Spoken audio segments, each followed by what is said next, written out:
just don't know in Iowa. What if we had a mild winter, or is this just there's a hard stop date regardless, or? I think that, my understanding is that, a winterization plan can be developed. And I believe that was the case on Dakota Access. Our current plans are to end construction really probably in late November and start construction probably around April. It's all weather dependent. I can't say that certain construction activities may not take place during the winter, such as, testing of pipe and things like that. But major disruptive construction activities currently we are not planning to conduct through the winter. I think it would be prudent to develop a winterization plan in the event that we elected to do that, and that was, given as an opportunity. Just for the record, I would state that in other states, we have contemplated working through the winter. Just Iowa's not one of them. And you'd be willing to file, excuse me, you'd be willing to file a winter construction plan if you were to continue through, if it was allowable. Okay. I believe Farm Bureau asked you some questions about seeding, weed management plan. I just want to expand on that a little bit. Has Summit conducted an outreach to NRCS on? I believe so. I would defer to Mr. Schmidt on specifics there. Okay. I have a couple other questions for that, but we'll save them for Mr. Schmidt. I'm going to get into just the wet condition conversation a little bit. OCA witness Bentz in his direct testimony on page 20. If we want to pull that one up so you can reference. So Bentz, direct testimony, page 20, recommended that the board establish an objective standard or test for the term wet condition. Do you have a proposed objective standard or a test for wet condition? I believe that Mr. DeGioia, our certified professional soil scientist, does have some recommendations, and he will be testifying after me. So he'd be the best individual for anything related to wet conditions? Correct. Okay. Then I will save those questions for Mr. DeGioia.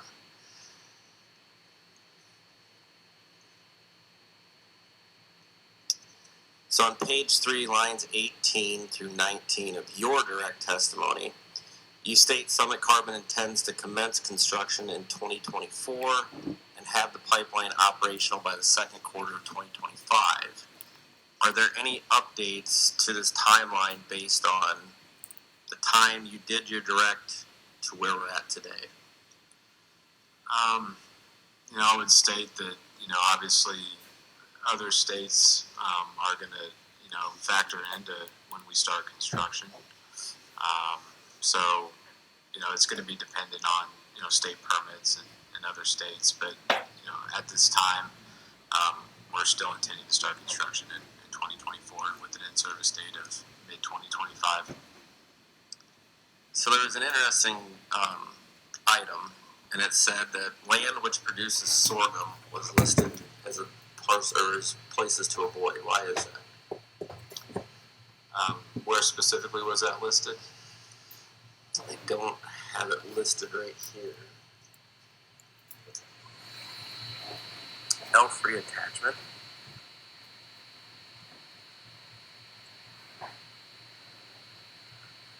I would have to defer to Mr. Schmidt on that one.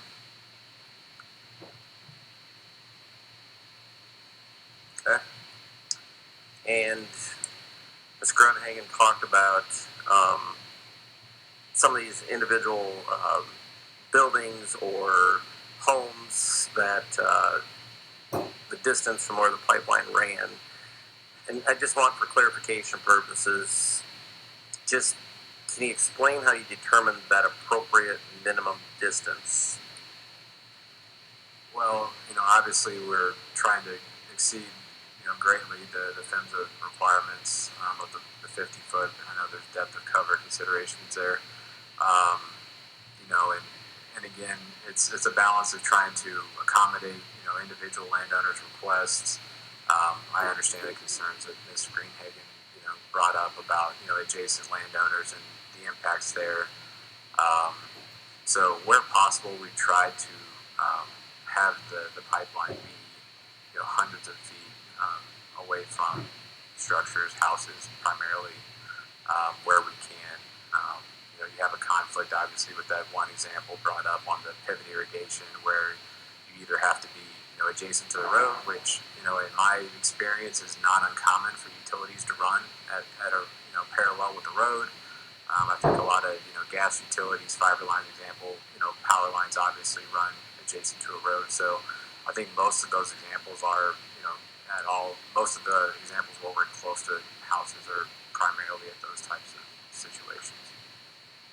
And we hear from a lot of people, so sometimes unsure of who said what without going back to the record, but I know we've talked about high consequence areas. So being 400 feet from a home is not a high consequence area by definition. That's correct. And what is, and again, just for clarification of the record, what is definition of a high consequence area? I'd have to defer to some of the other witnesses on the specific definition of that. Obviously that is defined in the PHMSA regulations.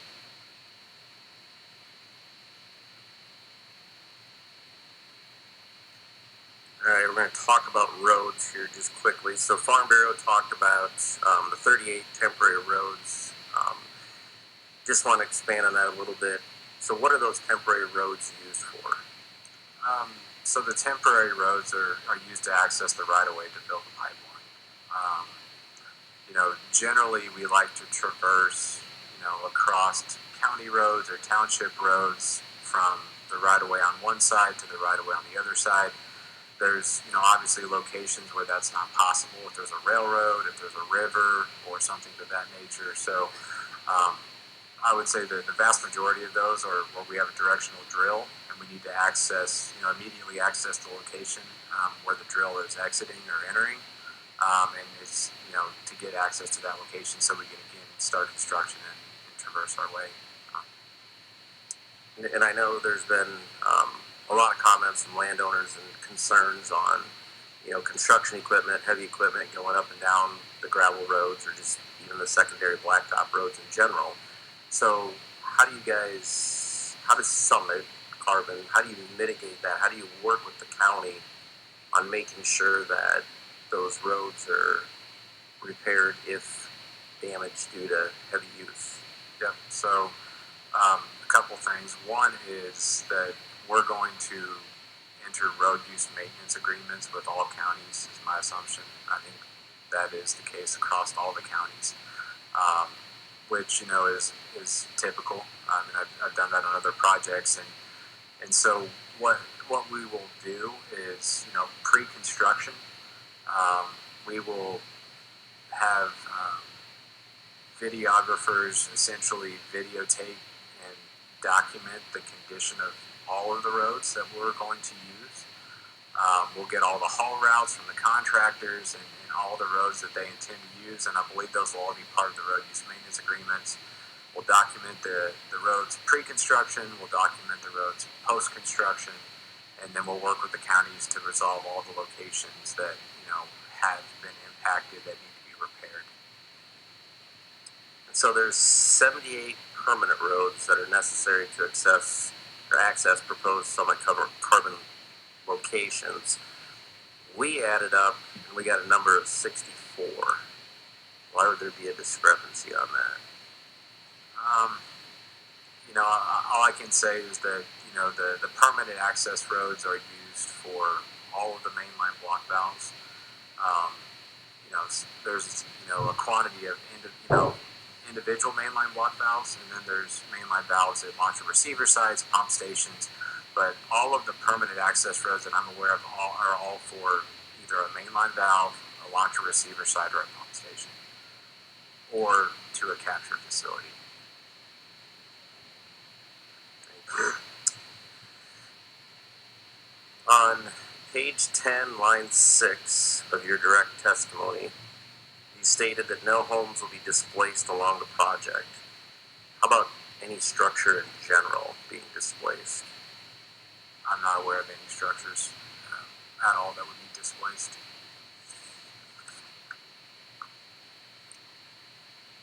And over the last 2 weeks, and you said you listened to a majority of these landowners, many, some I guess, had plans to build structures, potentially homes that would no longer be possible with construction of the pipeline. I guess, how has Summit responded to these concerns? And there's three that, or two for sure that come to mind, I guess. There's one, Nelba Hutnik, I believe, might be mispronouncing her name, and I apologize if I am, talked about new dairy building, and Mr. David Wilden, they talked about and showed us 2 unsold residential lots in which the pipeline is running through the front of those 2 lots. So what kind of conversations have you had with those individuals where they have situations like that, where it's a development, they have plans? How do you try to accommodate? Yeah, so I think I've mentioned it several times, but in the 1,500 or so route adjustments that we've made, there's been hundreds of those that were done solely at the request of landowners to accommodate their existing and future plans. I can't think of a single situation where a landowner has said, hey, I've got plans to put a house here or whatever, and we haven't tried to accommodate that to the best that we can. The example that you gave, and I don't recall how to pronounce her last name, but the Huatinker, the alignment of our pipeline is following both Dakota Access and a Northern Natural Pipeline. So there's 2 large diameter pipelines through the same alignment that we're following. If she has a different alignment on her property that suits her better, we're more than willing to consider that and to work with her on that. And then Mr. Wilden, again, I defer to Mr. Rory on the right-of-way negotiations, but my understanding is that there was a counteroffer that he had offered up, and I believe it included compensating him for those 2 parcels, or the 2 lots that he claimed he would not be able to sell. And then when we told him we would honor that counteroffer, then he changed his mind again. So again, that was another situation where we thought we had come to an agreement, and obviously we did not. I know on that parcel he had shared with us like an alternative route that would go through more of like a county, I believe like a recreational area, I think more to the north and west of his property. Do you recall any conversations around an alternative route with him? I don't recall that. I mean, he's immediately adjacent to a railroad and a river, and we're drilling the entire property. So, in my recollection, to either get off of that property, and I believe he owns additional properties as well, but getting off of that property was going to be very problematic and result in a large reroute that I believe was going to get us entirely out of our notice corridor. On page 10, lines 20 through 21 of your direct testimony, you described open trenching through roads. In what situations do you need to open trench the road versus drilling under? Yeah, so every county's got different requirements. So we'll open cut certain roads. If it's a dirt road and the county allows it, we may open cut it. I think the vast majority of our contractors are wanting to drill every road anyway, and I know that the vast majority of them we are planning to drill and will drill, and it may be all of them. There's a very high percentage of roads that we're going to drill. It's because if you open cut, then if there's any kind of settlement issues or other issues that happen post-construction, then the contractor has to go back, and it's really in their best interest is to drill it as well. So the vast majority of the roads we are drilling. So priority number one would be to drill them versus open trench. Correct. And then if you did open trench or had to, how long could the county expect that road to be out of service? I think they can get that done in as quickly as a day or 2 days. They'll have a dedicated crew to be there to, get that done very quickly. So we're going to start to get into some landowner specifics here. Are you familiar with the Moser's witness, Jamie Moser, direct testimony? And we can pull this up for you on page 3, lines 16 through 18. They describe flooding and erosion. So I guess we can stay high level and talk about flooding and erosion. So how do you account for those events during and after pipeline construction? Yeah, so there's a number of different things that we do. So for one, we've done, buoyancy calculations to ensure that the pipe's not going to float up, after it's installed and before it's filled, and then after it's filled in any kind of major, rain event, flood event, if the soils are saturated, et cetera, et cetera. So all of those calculations have been done, and in my understanding, there's no buoyancy concerns because of the wall thickness and the heaviness of the pipe. Additionally, we've done a hydrotechnical assessment of our entire pipeline route in Iowa. That was performed by Geosyntec, where they've analyzed all the rivers and streams and creeks to identify any kind of scour concerns, lateral migration concerns, and I can tell you that we did get a preliminary draft report back from them. There were a couple areas of concern. We've extended drills. We've changed the route to incorporate, reducing the risk on those concerns, and then they've reissued the report to us, basically stating that every single location across the state of Iowa is deemed low risk in their estimation. But we did incorporate some design changes to make sure that everything was low risk. So we had some landowners that talked about irrigation systems. We've had a conversation about one of them already today. I believe we had one where a landowner was concerned about the way the pipeline goes through and their irrigation system. And you can have kind of a windshield wiper type of irrigation system. You can have, basically it's on a pivot, or you can have others that go across the entire field.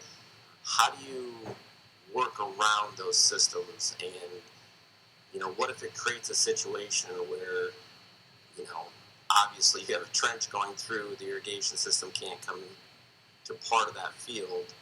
Obviously you're going to have yield differences and there's going to be an impact. How does Summit Carbon handle those situations? I think Mr. Rory would be able to speak better to this, but in my understanding is that if we cross pivot irrigation and we're crossing at an angle that, orphans some portion of that property from being irrigated, that it will pay full crop damages for the area, not only within the easement, but the full extent of the property that was not able to be irrigated. Do you do same accommodations if you had pasture land that was segregated due to pipeline construction? I'd have to defer to Mr. Rory on that one. All right, we're going to get into some specific landowners here, so we'll try to pull up the KMZ maps so that you have a visual so that you can take a look at this. So on page 41, this is of Jorde landowner Jennifer, I believe, Berge and Paul Berge testimony.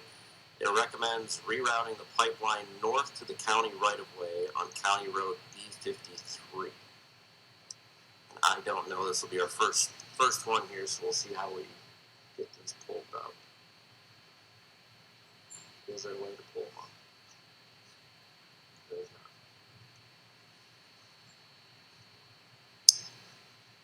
Just 1 second.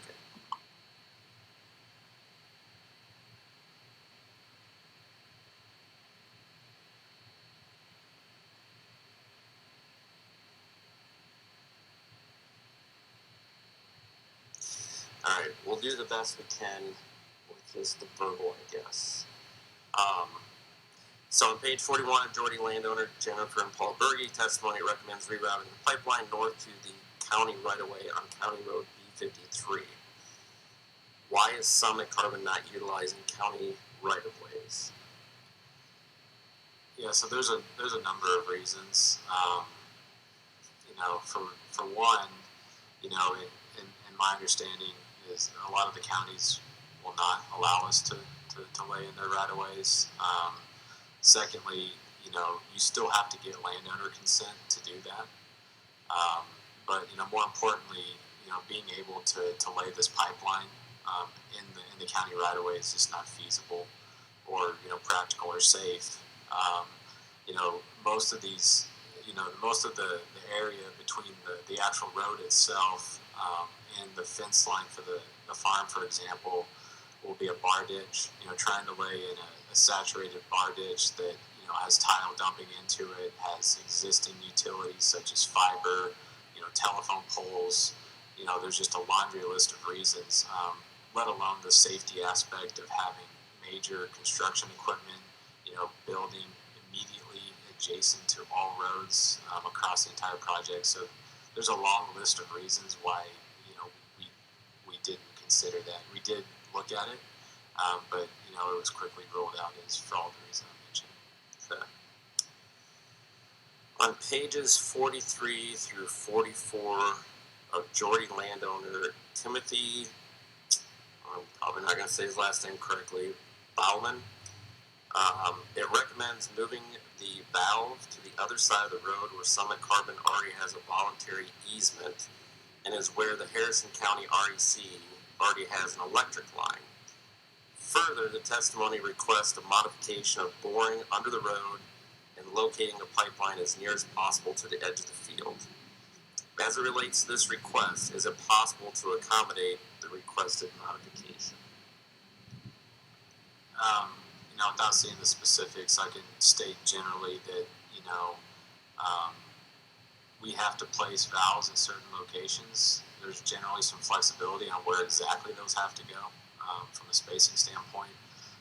If a landowner, signed a voluntary easement and the valve was not on their property and the valve was across the street on an adjacent landowner, and then we can't just move it back onto that other landowner. And I can tell you that we've moved valves around countless times to try to place them on landowners that are willing and wanting them. That's not always the case. There's very specific requirements on how those valves can be spaced, just for the PHMSA guidelines. So I can tell you that we have moved valves to try to accommodate placing them on willing and wanting landowners numerous times.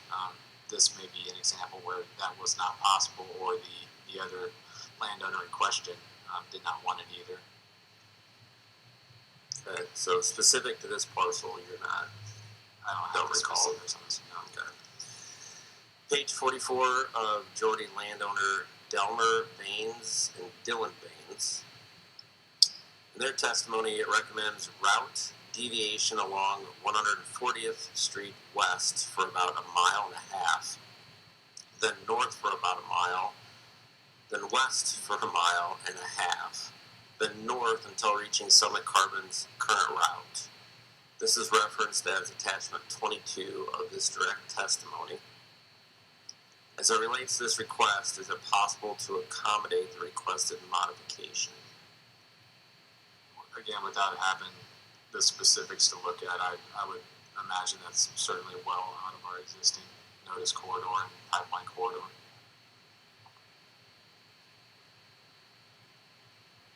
And it looks like it impacts certainly several other landowners that were not the one you mentioned. All right, on page 41 of Jorde landowner Cletus Albert, Revocable Trust. They recommended the pipeline be located on the south end of the property instead of the north end.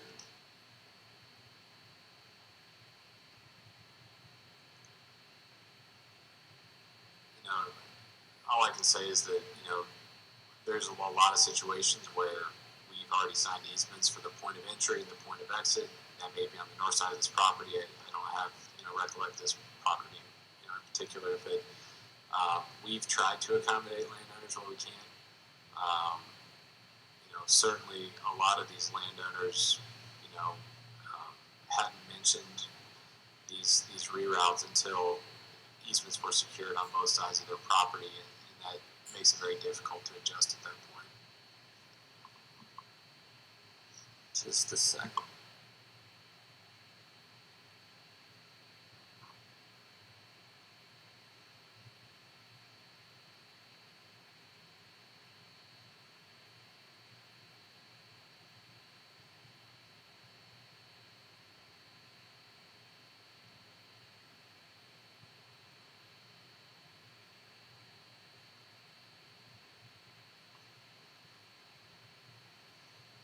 I apologize. I know it's difficult for my words to translate into something visually, especially on we're talking these maps. So I believe I'm going to try to get this so you can see it on a KMZ. What parcel is this right now? Just asking my staff. And my vision's horrible, so can one of you? Okay. All right, so this is the Cletus Albert parcel. So, as I referenced before, the pipeline, they recommended the pipeline be located on the south end of the property instead of the north end. So obviously if we've secured easements on in the vicinity of his property, you'd have to do a complete U shape going all the way south and then all the way back up and around the perimeter of his house as well. And it's just not feasible for us to do that. So for this particular, these two parcels, I believe there's two of them there. I believe I've seen other parcels where there have been bends in the line. There's been 90 degrees. Every time you have 90 degree like that, and I'm not an engineer, does that do anything to the integrity or the movement of products through the pipeline? I would say yes. I mean, there are some minimal hydraulic impacts. Certainly lengthening the pipe considerably, which is what this would do, would, you know, greatly increase the impacts. If you hung the entire perimeter of that property, you'd be more than doubling the amount of pipe that's crossing his property at that point. And there are integrity concerns. You know, every time you put in a 90-degree fitting, there's, you know, a physical fitting that has to be installed and tied into the pipeline. And, you know, historically, you know, failure points on pipelines are generally at fittings and other types of locations like that, comparative to, you know, installing 80-foot joints of pipe. You're adding more welds, you're adding more X-ray, it just compounds, you know, the quantity of issues when you start doing things like that. All right, we're going to go to Vicky. Again, try the best I can on these last names. Copies testimony, page 40 of her testimony. Recommended moving the pipe. Excuse me. Recommended moving the pipeline to the edge of the field. And again, we will get you a KMZ here so that you can.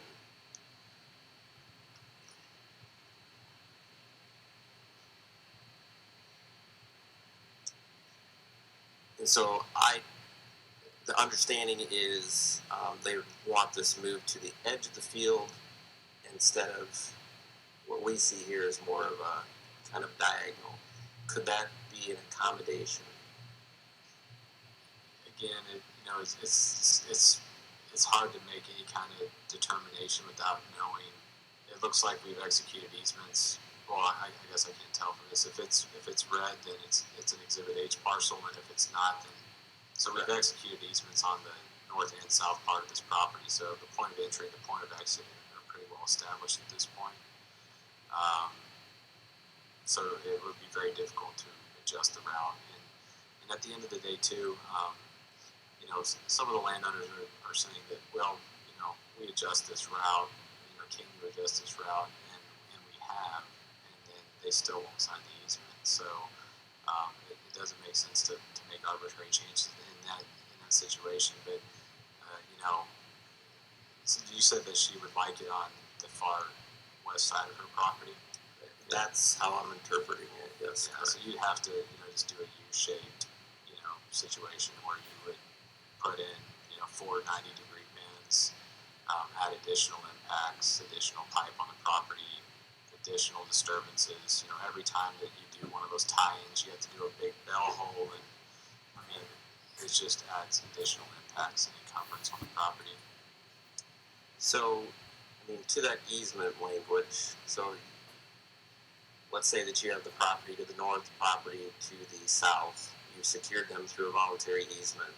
So the points of entry or exit are specifically laid out, is what you're saying. I don't believe that is the case with our typical easement, so I'd defer that to Mr. Rory.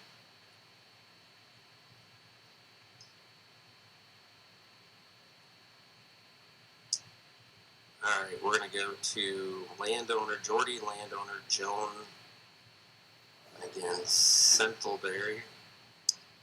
And on page 41 and 42 of her direct testimony, they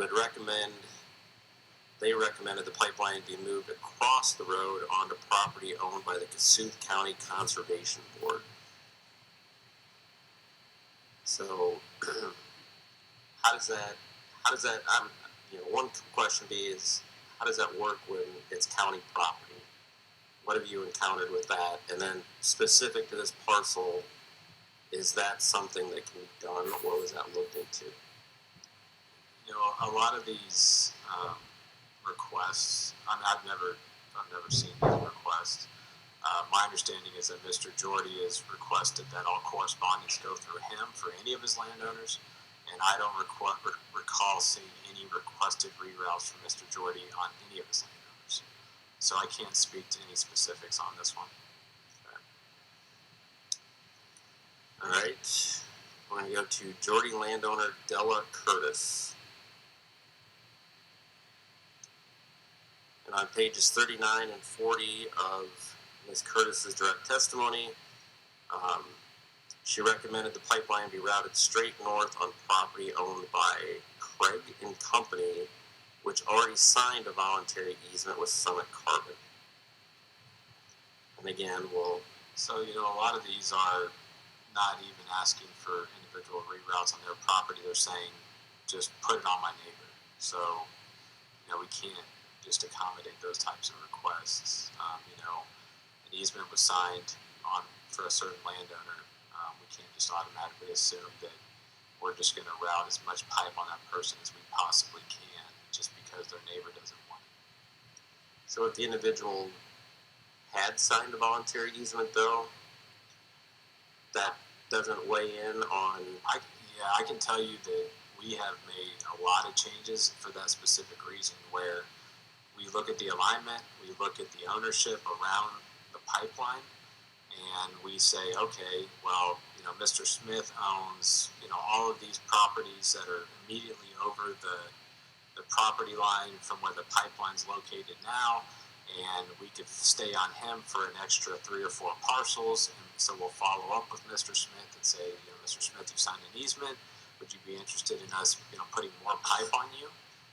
And that has happened a lot, and we've done that numerous times to try to get off of landowners that don't want the pipe, and as well as putting more pipe on agreeable landowners. All right, we're going to move to Jorde landowner Tom and Susan McDonald. And pages 40 and 41 of their direct testimony, they proposed to relocate Summit Carbon's proposed hazardous liquid pipeline on the west side of their property. Yeah, so again, this would be the same example where would just have to do a U-shaped, structure hugging the entire perimeter of their property, adding extensive length of pipe, fittings, additional disturbances, on unsurveyed property. So it's just another of those types of examples. So, to a certain extent, it would appear this is kind of a reoccurring theme. To a certain extent, the options for one landowner become limited by voluntary easements signed by neighbors. Yes, there's the voluntary easements, securing the location of the pipeline. Certainly, we're well within the permitting process with the Army Corps of Engineers. We've conducted field surveys. There's just a lot of reasons why the pipeline becomes more difficult to move the further you get in to the process, and especially when we don't have any direct requests on these individual properties that I'm aware of on a route that they would be agreeable to. So these are all requests that have been made in the field by landowners that a lot of which have signed have been accommodated where possible. Coming in at this point in the process and saying, well, I'd like this route when it was never requested previously is very difficult to accommodate. So more or less, if a voluntary easement is executed, that parcel is removed from the bucket. And so if you get a situation where there's an opportunity to, with consecutive properties where a different route may open up, is there a mechanism within the easement to go back and visit? Yeah. And we've done that before too, where this landowner had signed an easement, their neighbor was not good with the location that it entered their property, so we've entertained and we've changed the route, advising with their neighbor and said, your neighbor is asking that we adjust the route in this fashion and it would impact you in this way, and you'd have to sign an amendment to your easement for that to happen. Would you be willing to do that? And they have said yes in a lot of different scenarios.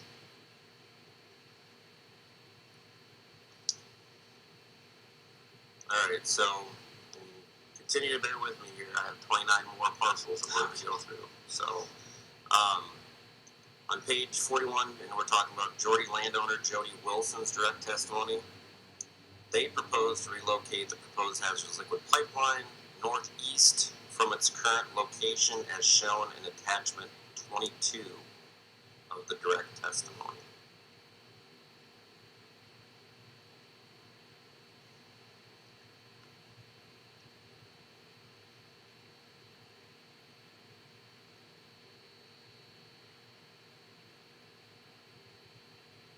Maybe the previous was better. That would show the pipeline. So to the north and to the east movement. You know exactly where. Northwest, my bad. So north and to the west. So I'm assuming. Yeah, so slightly moving it. Yeah, I mean, things like that can be accommodated. So again, it goes back to the, and I'd have to defer to, Mr. Rory. But I don't recall, typically the way that the process works is, the right-of-way agents would meet with the landowner.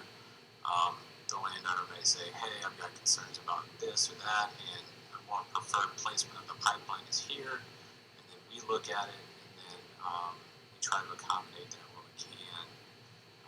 I don't recall ever seeing any reroutes being provided to us as a suggestion through Mr. Jorde, and I stand to be corrected there, but I don't recall ever seeing anything come from our right-of-way team for Mr. Jorde's clients. Josh, can you clarify? Oh, sorry. But So, voice come in, I didn't know where it was coming from. just a process question. If someone does not want to sign a voluntary easement, but they had a suggestion for a different route, would you have moved the route by now? They again, if the suggested route was possible, because not all of them are even possible or practical or feasible for a number of different reasons, but if there was, all I can say is we've made hundreds of changes at the request of landowners. Have you made changes for landowners who have not signed easements? We have. We've made changes with landowners that they say, hey, if you change this route, I'll sign the easement, and we've changed it, and they still haven't signed it. So yes, we have. All right, we're going to go to Mersch Farms direct testimony. And they have attachment 22, and they have a preferred construction method.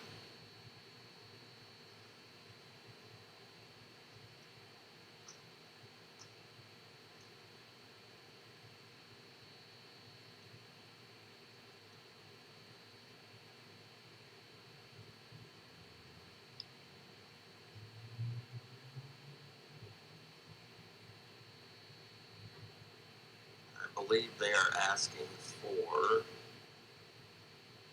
they have an alternate path, and it looks like they're requesting mooring under some berms, if granted the permit. You know, I'm not aware of this specific parcel again. I know that we have accommodated, specific requests, such as doing small drills underneath, deep, drainage locations on certain properties, or agreeing to bury it deeper there in those specific locations. This to me would fit that category. I don't recall this specific request or who it would have come through.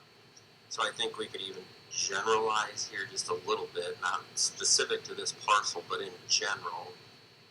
Landowners that may, and I do know we had an individual that had testified before us that had some preferences in terms of, I believe he wanted maybe even 3 different piles of soil based on the soil types, and had some concerns over the bore pit, where the bore pit was located based on bringing big semis and whatnot into the field driveway. So Yep. I guess in terms of construction, big picture construction practices, how open is Carbon Summit to accommodating those requests?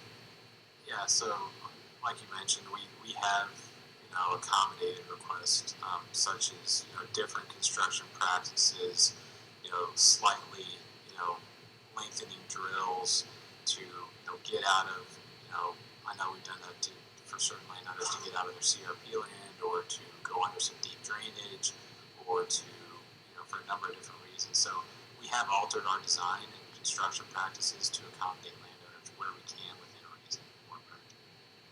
All right. So we're going to go to Jorde landowner Douglas Gunyon.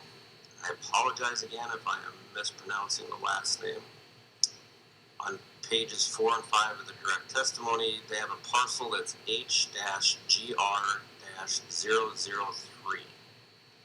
And they stated that they would be unable to access that parcel during construction.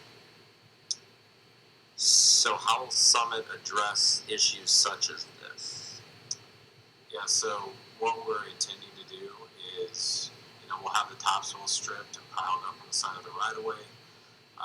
We'll install what I would call a farm plug or a trench plug. Essentially, it'll be a gap in the topsoil pile that'll allow access to both sides of the parcel. So that's what we'll do. We'll have a minimum of one of those on every single parcel, and for large parcels, we'll have them, I think, roughly every 500 feet or so.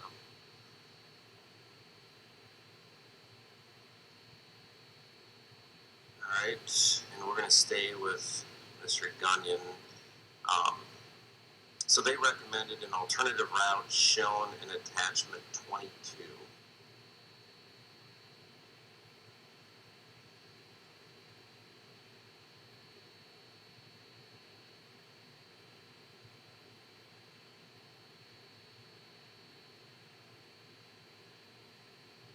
So it looks on this attachment that they want it moved to the far west side from where it currently is at. So, same question as we've been asking, as it relates to this request, is it possible to accommodate? Why or why not? If you go back to the other snapshot of the parcel, I believe that both easements have been signed on both the north and south, and the southern parcel right there, you can see that there's some wind turbines. So that's what those are. We're obviously we can't hug the road and be in the near vicinity of those. And I think the landowner to the south specifically requested the alignment that we have now. And again, I don't recall seeing any of these, Jorde-related route changes ever. So I can't speak to, whether or not we considered them because I never saw them. If staff could go down just a little bit further to the south, okay. So I'm assuming there's the ethanol plant. Okay.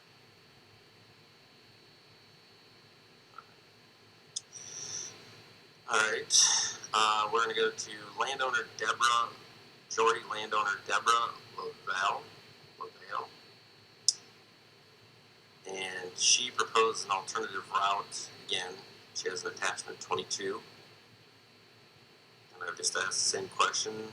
Is it possible to accommodate the requested modification?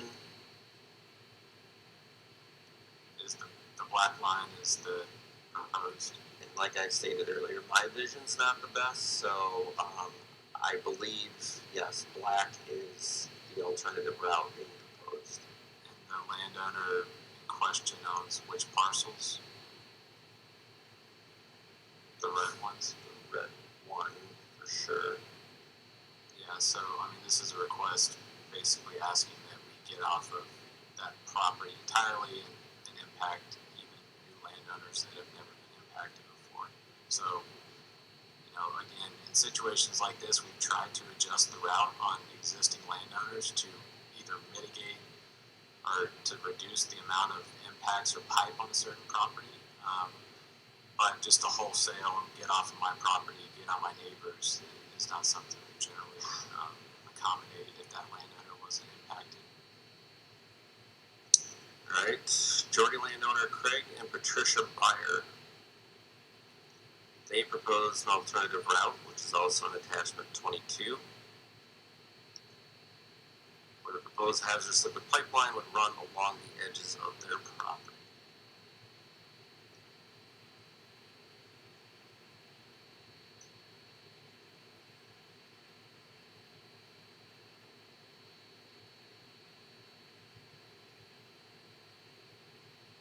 So I believe the items that are circled are square boxed in blue. It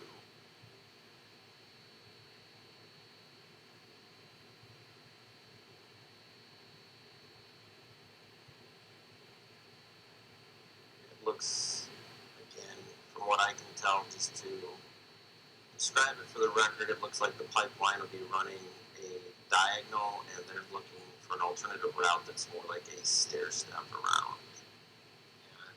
It does look like they're also getting off of their properties and putting pipe on their neighbors as well. So that same situation on both the east and west side.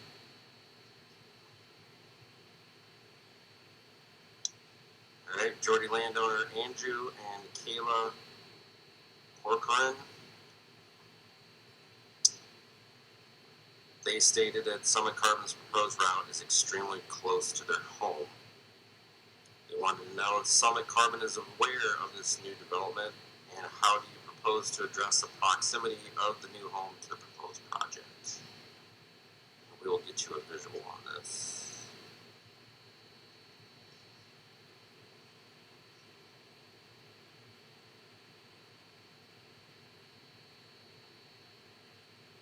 So that's the location of the new home is what they're saying.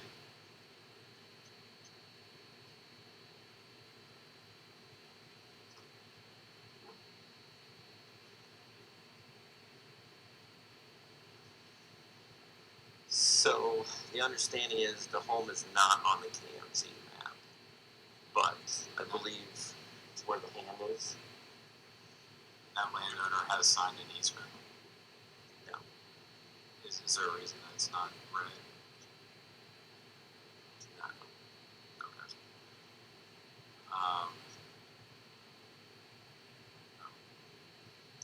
stated it was filed this way. So we're just using how it's filed. Okay, so again, that's why we have been trying to engage with landowners for 2 years now, is to understand situations like this that aren't available by looking at it through aerial imagery on what their future plans are. I haven't seen any kind of specific concerns or requests about anything from Mr. Jorde's client, so that's all I can say. All right, we're going to go to Jorde landowner James and Margaret Vetro. And they also have a proposed alternative route as shown in attachment 22.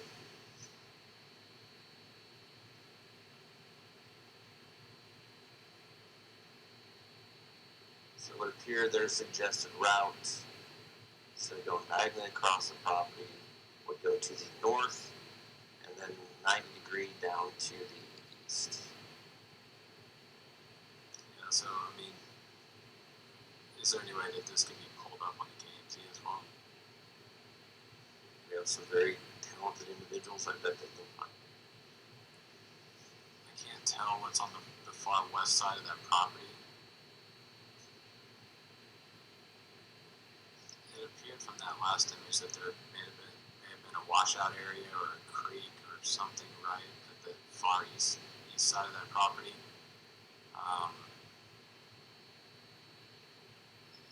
It's hard to tell there. Maybe that's not the case, but again, I haven't seen any of these requested changes, and again, it's we can't just make changes to the route and then no easement gets signed either. So haven't seen the change, and that's all I can say about it. All right, the next Jorde landowner, Lance and Sandra Kleckner. Really don't even think we need a map on this. They brought up that the county road, which goes by them, the county does not maintain. And so their concern was, will Summit Carbon regrade it and use erosion control measures to make sure the road is in the same condition or better after construction is complete? We will. I mean, as I mentioned earlier, we'll have road use maintenance agreements. We'll document the condition of all the roads prior to construction, and then we'll leave the roads in better condition than before we came. And I think the main component here was that it's currently a non-maintained road, so I'm assuming like a level B type of road. So you will, even if it's not one that the county maintains, you will make every effort. Yeah, I would think that would be something we would consult with the county on what their request is on the improvements for that road, but yes.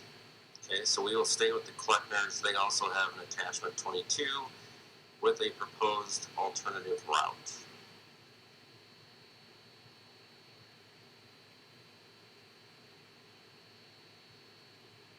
Is there any way that this could be brought up on the KMZ?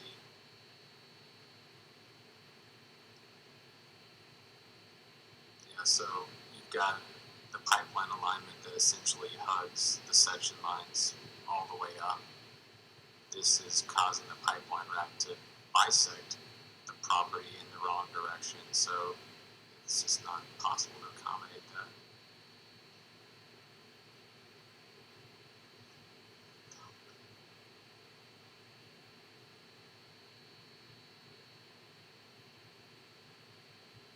So the other concern they have is you can see that there's a lot of wooded area here, and there's concerns with the trees under the property, and there is a question about the ability to directional drill underneath of those trees if possible to. We've adjusted the route for situations like this where you would go further into the farm field, for example, to try to mitigate the trees, like cut diagonal to the northeast, and then try to skirt around the trees and then cut back to mitigate tree clearing. Drilling an entire parcel is not something that we've considered there. Can you drill under? Is that a common practice though, to drill under trees? It's not common practice to drill under the trees because because if we don't drill into the trees, then the construction crews essentially have to stop, backtrack out. You need an access road to get back to a road, load up all the equipment, go all the way around the trees, and it just becomes very inhibits productivity and construction. We'll be out there longer, and it's just, for a lot of reasons, it doesn't make sense to do that.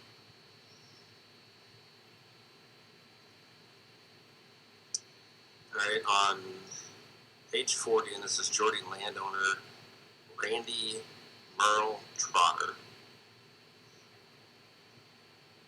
They proposed an alternative route within the right-of-way on Davis Avenue on the western edge of his property, and I believe this would probably address the right-of-ways of roads already. Would this be the same situation?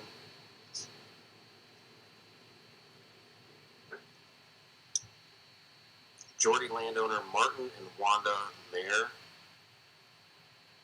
They state they will not be able to terrace or install tile as the easement indicates no above ground activity can be built above the pipeline. So under Summit Carbon's proposed easement, would a landowner be prohibited from doing the above actions on their property? My understanding is that that is not the case. I know that we've, allowed landowners, or told landowners that they can, build terraces, they can tile over the top of the pipe. Obviously we'd like to know about the tiling activities, future tiling activities, and we've agreed to go deeper, bury the pipeline deeper.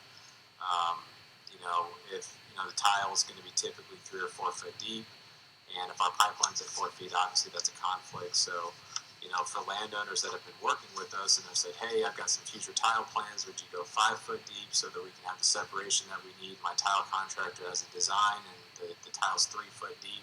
We've accommodated that every single time. So if, in hypothetical, if a permit was granted, will you still work with these landowners on these requests? Certainly. Well, the only reason I would state that somebody cannot tile over the top of the pipe is if the pipeline is installed at 4 foot deep to top of pipe to top of soil, and their tile plan says that tile needs to be 4 feet, then that's a conflict. So they can't. If they wanted to go over the top of the pipe, we just request that they have a foot of separation, but that would obviously disturb their tile design. So again, we'd rather just go deeper now, and we've granted that hundreds, if not thousands of times across the entire footprint. And these individuals also proposed an alternative route, which is their attachment 22.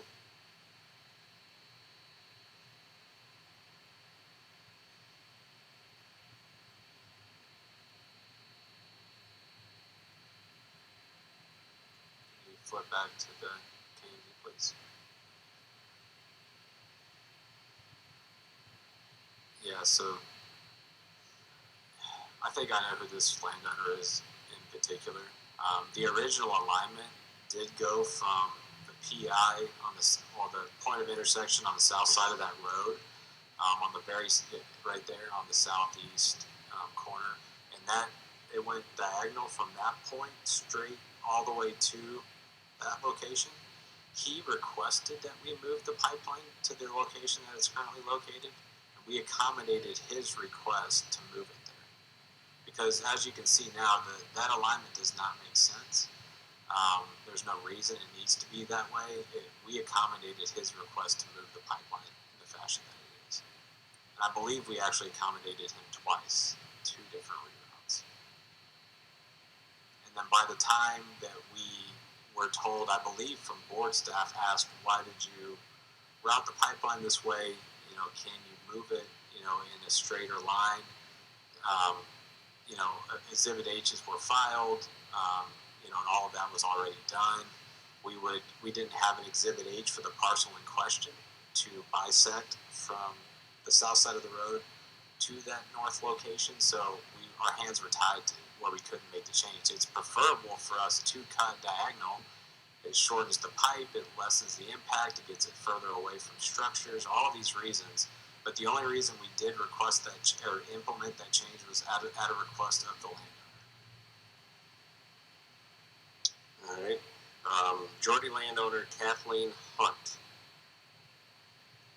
She proposed an alternative route along the eastern boundary of her property.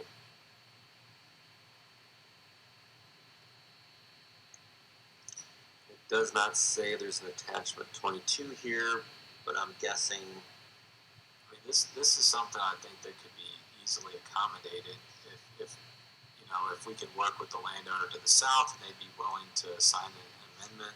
You could change the angle crossing their property to migrate towards the eastern part of her property and then cut even further to the east and then go up the property line. But those are requests that we've made. This is going to require a change on not only the southern landowner and the northern landowner who have already signed easements.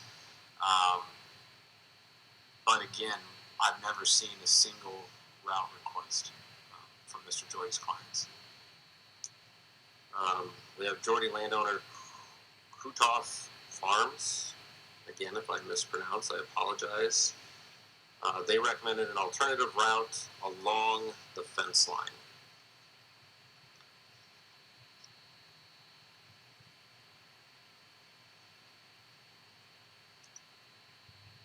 I am not aware of where the fence line is at. So if the fence line's on the east side of their property, and again, they're just wanting us to scoot over, we've done that on countless locations, to adjust the alignment of the pipe, to have the edge of the temporary construction easement or permanent easement at the property line. We've done that numerous times. Again, we can't make a change if we've never seen the request. And then they also asked if Summit was able to reroute the proposed hazardous liquid pipeline off of parcel H-CR-009 completely. Which parcel is that one?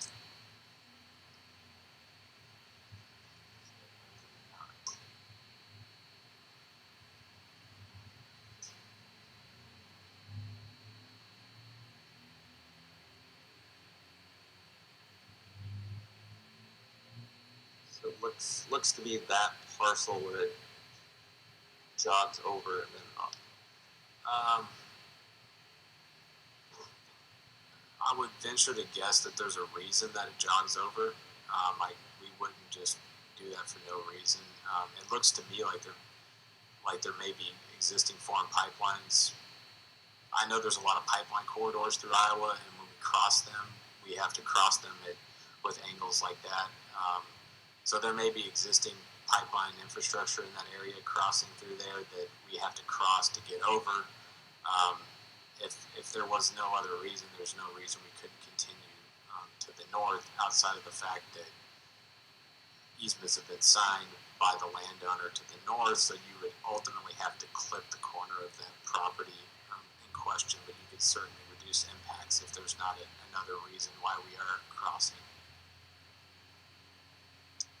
All right, Jorde landowner Nancy Erickson. She has a recommendation of an alternative route on attachment 22.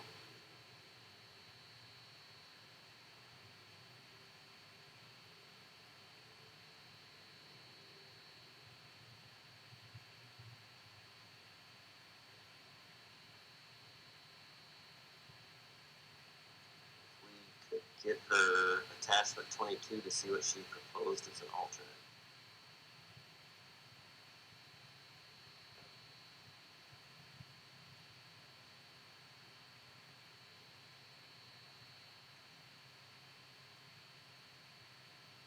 Scroll back up to the words.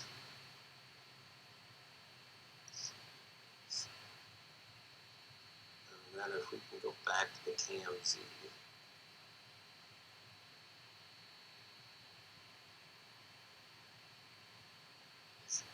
I think is the fence even further to the south from there? Well, maybe that is. I mean, so is there a fence line right there?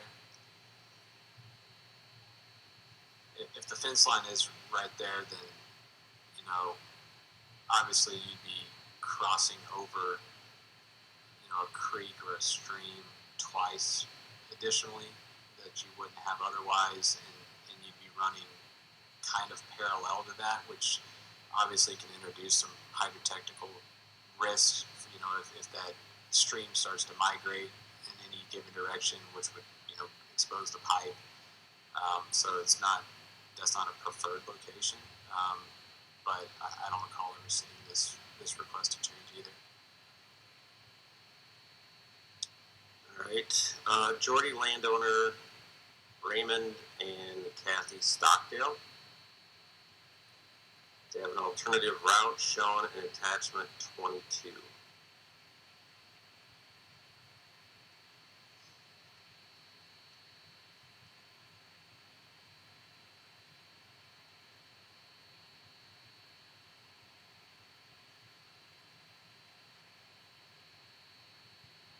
So that's getting entirely off of the parcels, basically, and following. Is that a railroad or?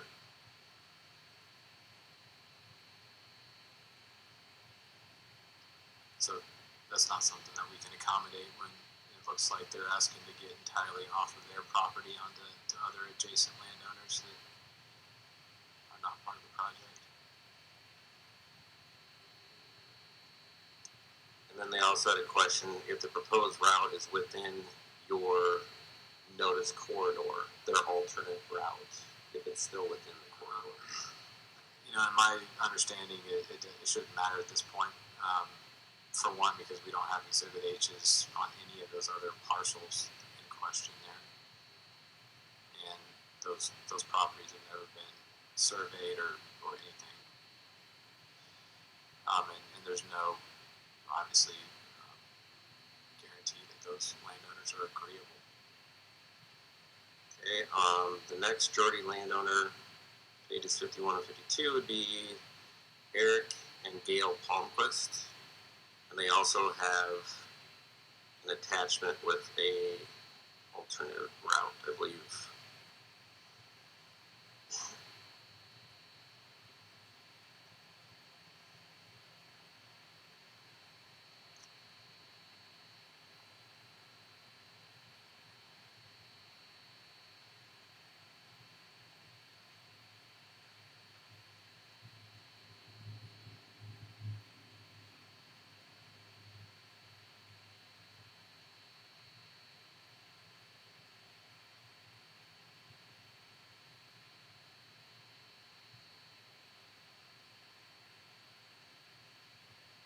What was the alternative route that was suggested?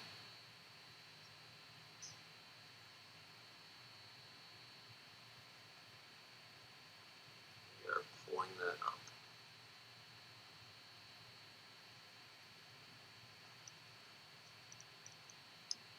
In my notes, it says attachment 28.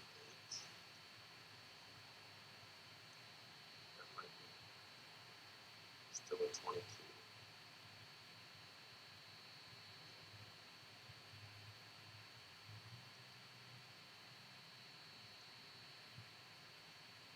It looks like the blue line is what's being suggested, which is getting entirely off of their property. Is that right? That's correct. Yeah, so that's not possible.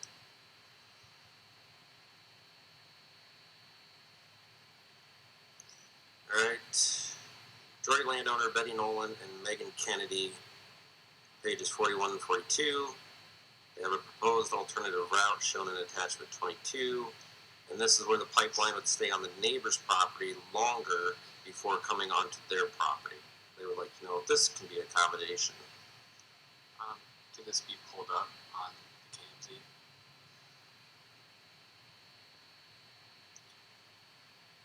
So, I mean, this is something that we could certainly explore by asking the landowner to the north if they would be willing for us to run their property line on the southern boundary. Again, you know, there's situations like this where landowners have said, okay, yeah, I signed the easement because you're only, clipping the corner of my property, but now you're asking to put, 3,000 feet of pipe on our property. I'm not okay with that. So in that situation, this would not be possible. But we can certainly explore it. And it does look like there are wind turbines there on that parcel to the north. Do you recall, I know there's a conversation earlier, may have been last week, the distance that you need to be for wind turbines? I don't know if there's a set distance. I'm sure that it's specific to the wind turbine company, but I know Avangrid, I think, requested 400 feet from the tips of the turbine blades. We did have a conference call with them, I believe yesterday, to follow up with them to try to work towards an agreement. All right. Jorde landowner Kathy Carter, on pages 4 and 5 of her direct testimony, she states that Summit Carbon promised to bore under all trees on the property. Is this still the case? So yes, I'm aware of that landowner. We are boring her entire property, so there'll be no surface impacts. So that is being accommodated and was accommodated. So, based on the depth of that river and where the drill should come out, it should be on her property, in the middle of her property.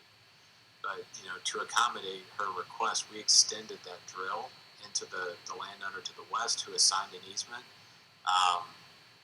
And she still has not, been willing to sign an easement or negotiate. So that's an example of a request that was, granted that did not result in a signed easement. All right.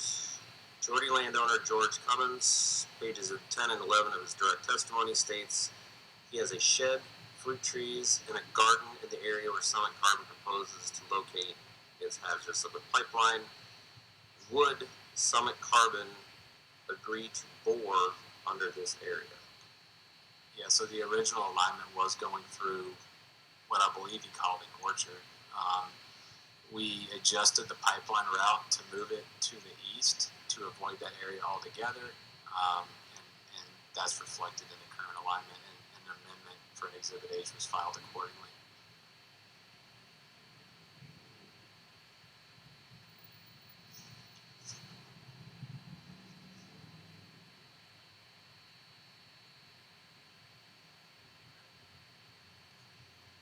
All right. Jorde landowner Marilyn Orndorfer, and I apologize if I mess up that last name, on page 3 of her direct testimony stated that Summit Carbon's proposed as a liquid pipeline would be only 295 feet from the house across the road. Would Summit be willing to move the pipeline further south to be further away from that stated home? As Ms. Greenhagen's, questioned me earlier on, there's examples of this, and this sounds like a prime example of we would have and will adjust the route to get further away from her neighbor's house, but we've never seen the request from Mr. Jorde.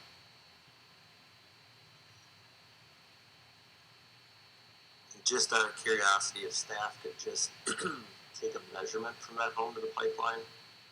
It's stated it's 295. Correct.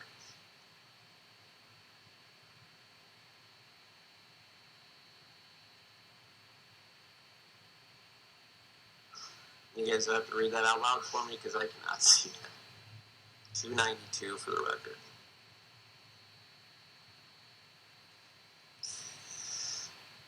All right. Jorde landowner Nancy Conrad, page 40, direct testimony, states there is no place in her property where she would recommend the proposed hazardous liquid pipeline be located. Is it possible to continue straight on the property to the south of Ms. Conrad's property to avoid her property? Obviously, I'm not aware of the ownership to the south. I can tell you that we have contacted adjacent landowners numerous times to see if they would be agreeable to the pipeline traversing their property, and have adjusted the route again countless times to accommodate that. This request obviously would impact multiple landowners in all directions. So, and there's no exhibit H's or anything for those properties, so that wouldn't be possible at this time. Jorde landowner Jennifer and Paul Bodie, page 4 of the direct testimony, stated that the route will maximally affect their land. Would Summit Carbon be willing to move the proposed pipeline to the south to reduce the impact to their parcels? Certainly would be willing to consider that. Again, I've never seen that request from Mr. Jorde.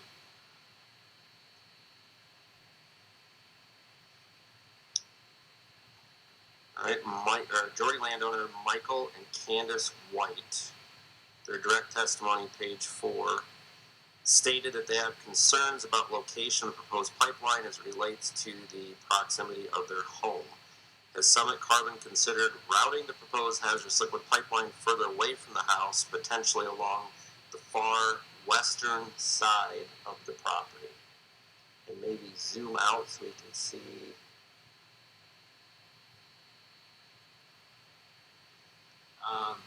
I can't state exactly why that pipeline is located where it's at, but this would be a situation we certainly would accommodate the landowner's request to move it if we had seen the request. So would be more than willing to move that over and to seek an amendment for the southern landowner. Can't guarantee that we would, hug the far west property and follow property lines, but would be more than willing to move the alignment in the vicinity of their property or their home.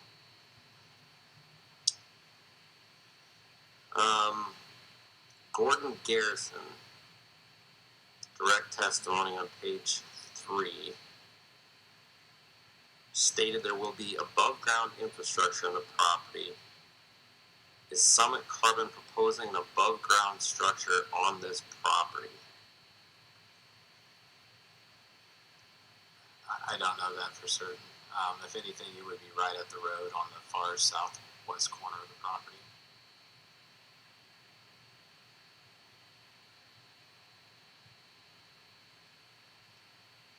Also, with Gordon Garrison, direct testimony pages 4 through 11, it describes the West Fork Des Moines River water trail. Will the pipeline disrupt the water trail currently in use on the West Des Moines River?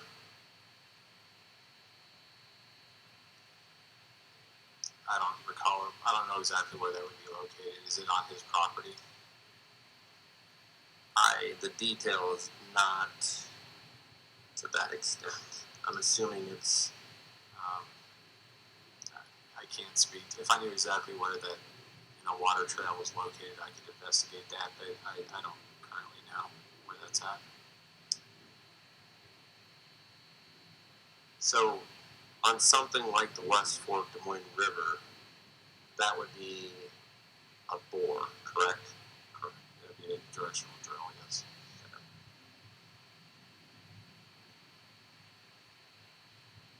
And then Mr. Garrison also wondered, Summit Carbon's proposed pipeline would disrupt the existing mature riparian forest tracts adjacent to the West Des Moines River. And again, I don't know for sure where on the map that is located. It does not provide that detail. I can tell you that if it's a directional drill, I would venture to guess we're going to be outside of the extents of where the trees are located near the river. And so whenever that happens, we'll do minimal hand clearing and minimal clearing to just lay a wire line to guide the drill. And we won't, do the full clearing and crossing of that river through a directional drill. So it'd be minimal tree clearing and required to safely complete the drill. And I believe this is my last one. On page 1 of Naomi Sen Revocable Trust, witness Naomi Sen recommended rerouting the proposed hazardous liquid pipeline off of the property. As it relates to this request, is it possible to accommodate the requested modification? No.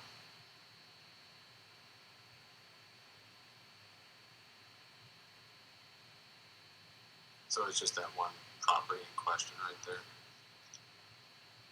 So yeah, just that corner down there. I mean, I can't, I would say for something like this where there's a corner clip, we have in situations like this gone to the adjacent corner to say, hey, would you be willing for us to clip your corner of your property? Obviously, in this situation, you've got 3 impacted parcels that all have Exhibit H's that would all need to be changed, so it's not even possible at this point to investigate that.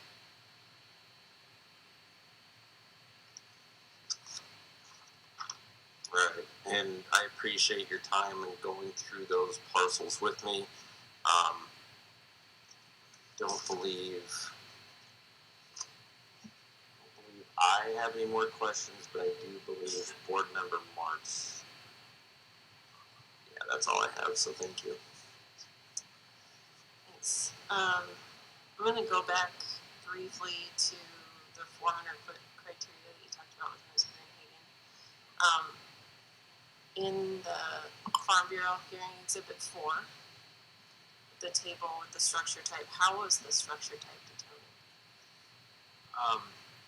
I believe that they were individually investigated through our GIS program with our GIS team. So zooming in, our platform allows us to all roads that we cross, and in all roads that were in the near vicinity, we had we had videographers drive those roads, kind of like Google Maps, and document video street views on both sides. So most of the structures are probably pretty easily identifiable from zooming in on Google Earth. However, if that wasn't acceptable to see what it was, then you can drop a person at the road and visually see both sides of the road, so that would be how it was identified. So, was there any determination here for businesses, for example, of what the occupancy of the building was like? If it was a 24/7 operation with 30 employees or a 9 to 5 with 2 employees? I don't think that to that level of investigation was done. And then for the structures that were within the 400 feet, you said that a manual review was completed, and you kind of described that as looking closer at it. But what does that specifically entail? So we looked at each individual property, and we tried to shift the route at that time where we could to get it further away from those properties. But again, there's ethanol plants, and there's other constraints in certain locations that require that the pipeline be where it's located, or if we were following an existing pipeline right away, for example. And then further, again, we've made hundreds of route changes, and the routes changed 1,500 times from surveys and other things. So the route may have been 400 or 450 feet away, and then we found something that required the route to shift. So the route has shifted since then because of surveys and other landowner requested shifts. Did the structure type dictate what you would do when a structure is within 400 feet? Yes. If it was a dwelling, that obviously was given additional consideration. If it was a dilapidated shed or small barn, that was considered differently.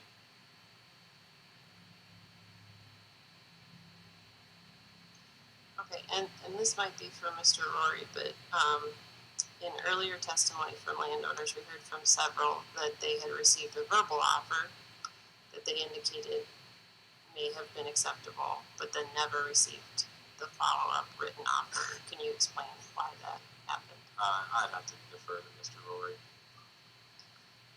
All right, I've got a couple more questions relating to the testimony we heard earlier in the hearing from the Exhibit H landowners. So the first is in Merle Shea's testimony earlier in the hearing. He stated that he had asked Summit about moving the pipeline west to his neighbor's parcel, and he said that his neighbor was willing to sign a voluntary easement. If we could pull it.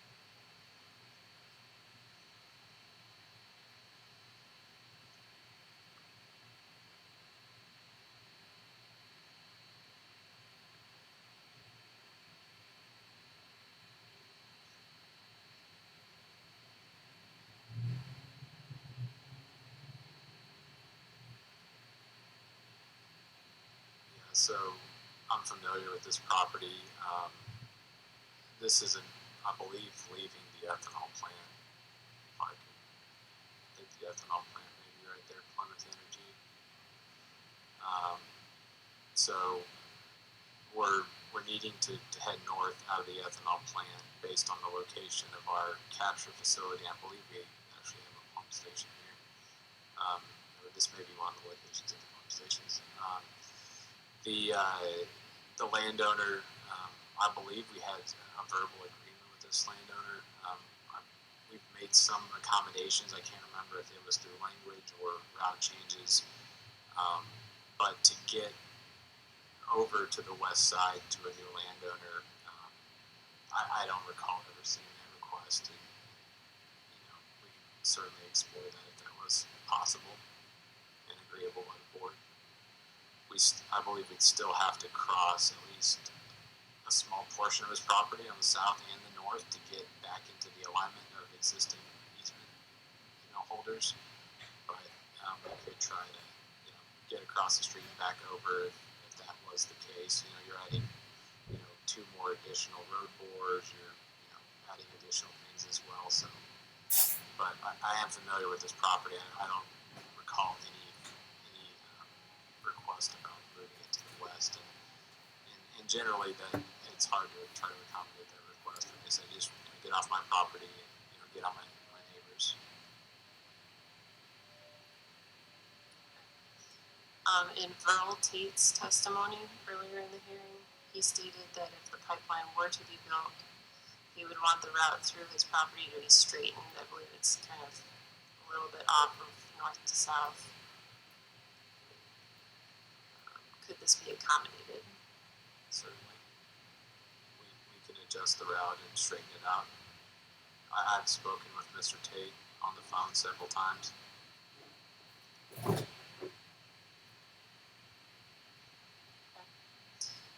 In Richard Davis's testimony earlier in the hearing, he stated that he planned on building a house on HCK 014 on the south of the parcel and recommended moving the route to the east.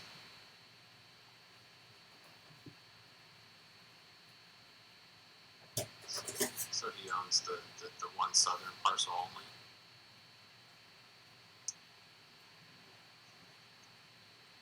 He owns all 4 of these parcels, but he was going to build a house on the southernmost parcel, I believe. Okay. If he's asking that, can we cross the road at a more northern location, I think that would be difficult. But if he's asking that, we have the pipeline change at angles to start to move further away from where his house would be, that could be accommodated.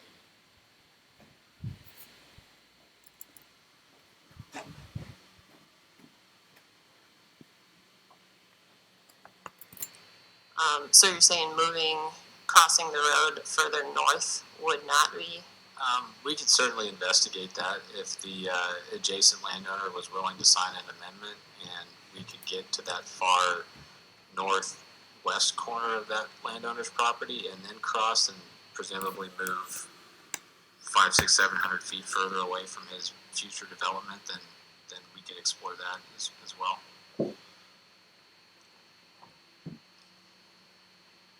In Robert Ritter's testimony earlier in the hearing, he stated that he wanted a trench plug on the south end of his parcel for easy access to the rest of the field. I think he did mention that trench plugs were planned. So would this be accommodated? It would. Some landowners have asked that we put that specific language in the easement and we've got a standard, plug for that. But we're going to do it regardless of whether they ask for it or not. We'll put at least one trench plug on every single parcel. In testimony for Avangrid Renewables, the board heard testimony about crossing near a wind farm. Has Summit Carbon worked to address the concerns raised at the hearing? We have, I think, literally immediately after they testified, Mr. Powell sent an email to our director of engineering, copying the gentleman from Avangrid. There's been, multiple emails going back and forth on them providing the maps and overlaying that versus the route. And there was a conference call yesterday on that specific topic, and I think we're working towards getting an agreement in place. In testimony provided earlier in the hearing by Linda Frederis, HKO 060, she recommended staying on the south side of the road and routing the pipeline through property owned by the Kossuth County Conservation Board and the United States of America. Is it possible to accommodate this request? I don't think so. I mean, not only for the practical reasons of not having Exhibit H's and not having any correspondence, but crossing federally owned property is not something that we are trying to do. And is that because of permit? I believe so. I think it's a multi-year permitting process. If you could even get the permit, Mr. Schmidt would be better equipped to speak to that.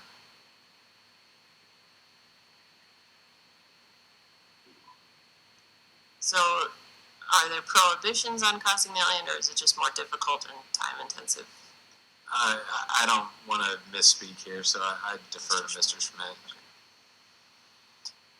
In testimony provided by Chris Whitkopf, he recommended moving the route northwest 100 feet off his property and onto property owned by an already participating landowner.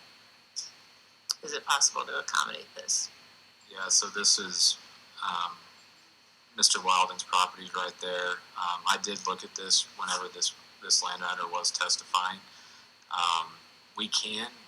This is a drill across the railroad and the river, so you could move the drill exit on the east side further into that landowner's, further to the northwest in that direction, and I believe you could redesign the drill to where you would not only not clear those trees on that property of that landowner, but that you could avoid that corner clip.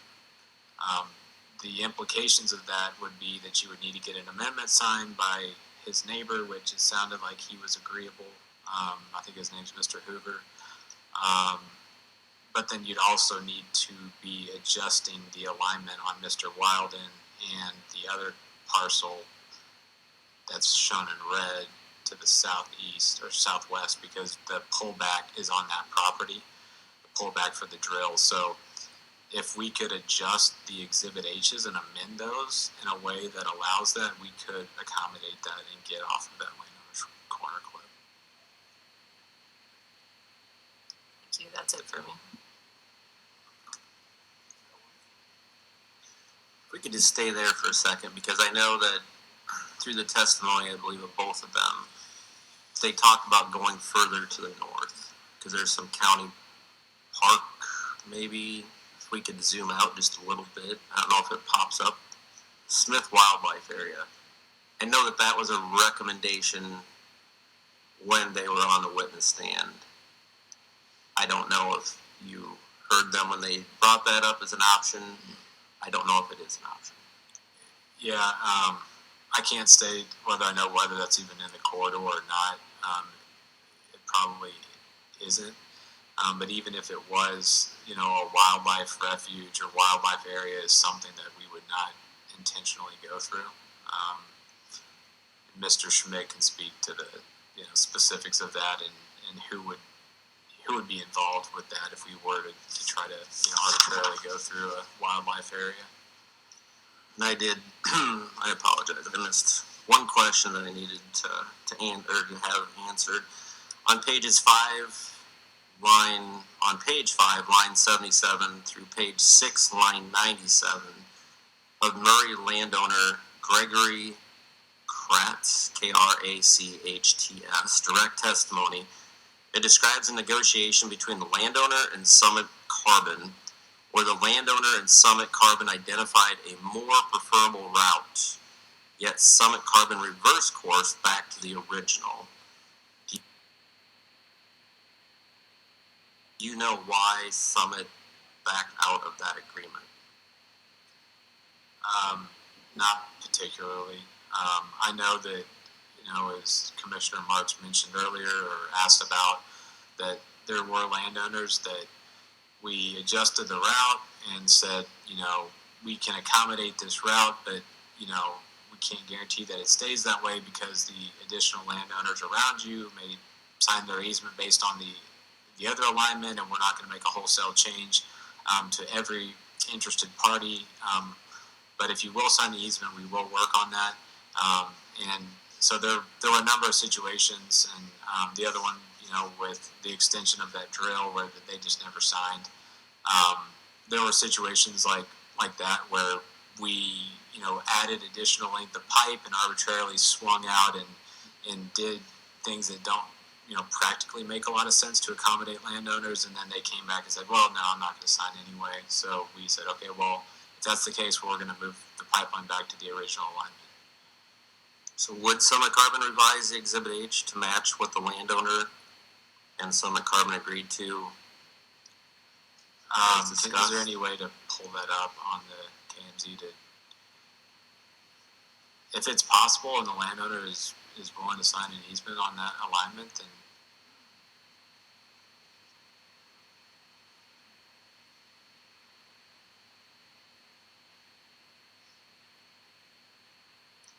I think I do recall this one. But I believe he was wanting us to go further to the west through all the trees maybe, and through, more, hazardly constructible areas with streams and washout areas and creeks, and going through the middle of the pasture land further away from the neighbor's house was much more agreeable for us. And so when the landowner was not willing to sign the easement, then we said, well, we're going to put this in the safer location further away from your neighbor's property. And so that was the reason that this one was adjusted back. If I may suggest, board, over here to your right, Mr. Murray is over here. It may help as a mapping mechanism to show that we have an exhibit to our direct testimony, if I can direct the board member to that.